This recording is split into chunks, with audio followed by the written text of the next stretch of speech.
అసలు బంగారం ధర ఎందుకు అంత పెరుగుతుంది? రానున్న రోజుల్లో 2 లక్షలు దాటనుందా? బంగారం ధర ప్రతిరోజు కొత్త రికార్డులు సృష్టిస్తుంది. అసలు ఏం జరుగుతుంది? కొనడానికి అసలు ఇది సరైన సమయమేనా లేక ఆలస్యం అయిపోయిందా?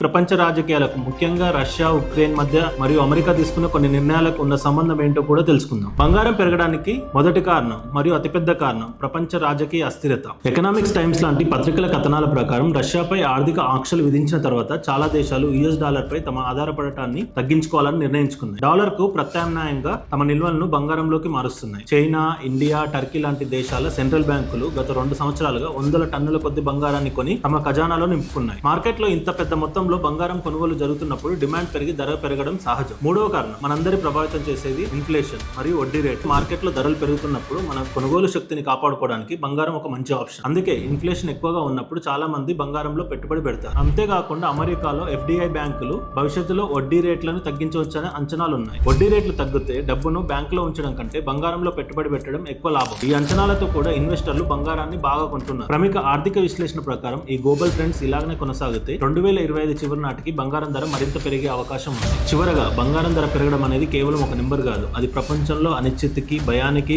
మరియు మారుతున్న ఆర్థిక సమీకరణాలకు ఒక సూచిక. అది మన డబ్బు విలువ గురించి మనకు చెప్పే ఒక హెచ్చరిక. ఈ పరిస్థితిపై మీ అభిప్రాయం ఏంటి? మీరు బంగారంలో పెట్టుబడి పెడుతున్నారా లేక వేచి చూస్తున్నారా? మీ ఆలోచనలు ఈ వీడియోలో కామెంట్స్ లో తప్పకుండా తెలియజేయండి.